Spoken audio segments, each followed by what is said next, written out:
Okay, so today, completely different kettle of fish because I've been spending the last hour trying to figure out how to do a standing pose so you can actually see what I'm doing. Not been easy. So, we're coming to standing poses. So this time I'm going to feel like I'm miles away from you.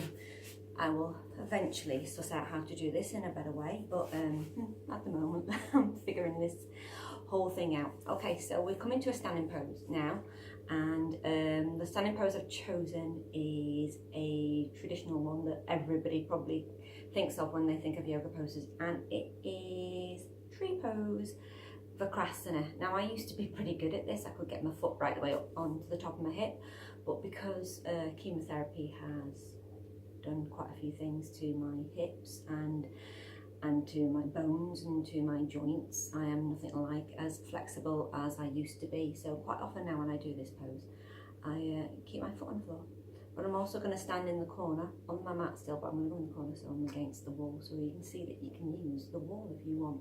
So balancing on one foot is not the easiest thing, so please do use the wall if you feel as if you need to use the wall. You don't even have to lift the other foot off the floor. Keep the foot on the floor if you really need to. Okay, so tree pose. So the first thing you're going to do is get yourself near a wall if that's what you need to do. There we go. So tree pose, pretty easy. Don't forget you'll have done all of your exercises with your ringing and all of those types. I've already done those, I'm okay. So get near a wall if you need it, and you're going to ground yourself first onto the right foot. Make sure that you are standing up tall. You don't want any of this going on. So put your hands on your hips to start off with, just to check that you are centered in that leg. No bending over towards the side. Ground through the muscles, ground through the four parts of the feet, big toe, little toe, and the heel, and the pads of the foot. Now bring the other foot, the left sole, just onto the inside.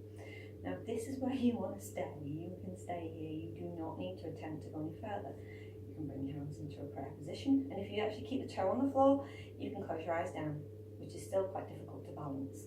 If you want to take it further from here, you can always bring the arms up over the head, which is why I was trying to figure a way to do this where you could see my arms still. So you can do this version. I sometimes interlace my fingers, so index fingers are pointing up.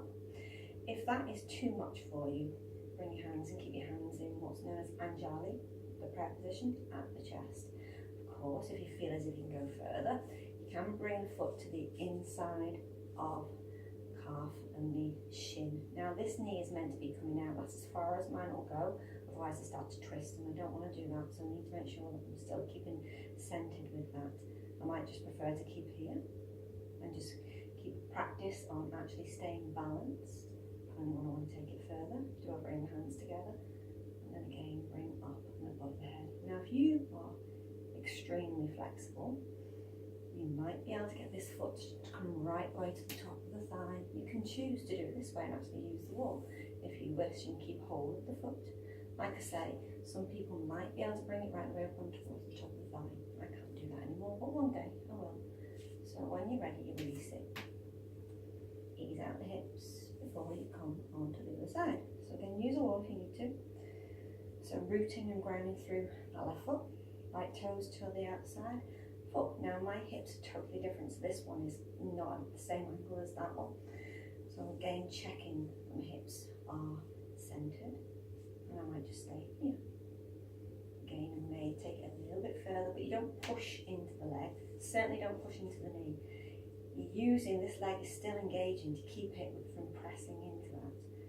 Again, maybe you want to hands into Anjali, or bringing the arms up and over the head, really having to engage and root down in that leg, that left leg, to keep yourself balanced and still.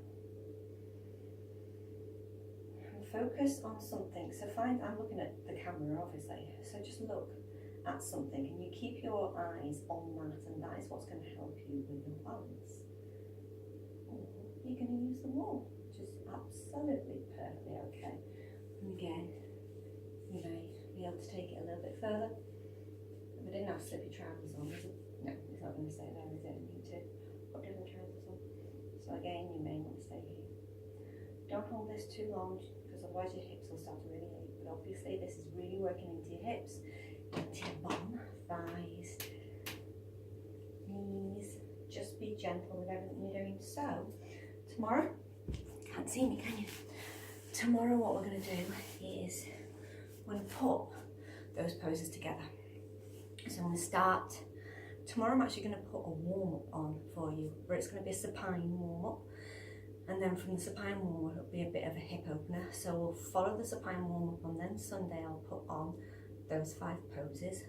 Warm up first. It's up to you to do your arm and your breast cancer exercises.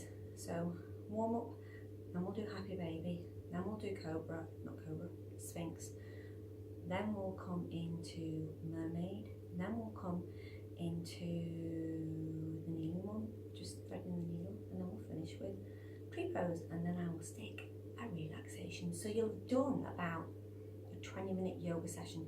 And the thing is, when you first start getting back into yoga, or when you first start doing yoga, if you want to do like real, rather than doing restorative yoga or yin, and you want to do poses and not hold them, have a few more, you wouldn't do a full hour to start off with. That's what I did when I came back into yoga. I tried to do 4 classes in 3 days when I decided to get back into it, and put myself in bed for about 3 days. So listen to your body will tell you what you need to do. Okay, Vikrasana tree pose. And by the way, this is what my hair looks like when I haven't got clips in.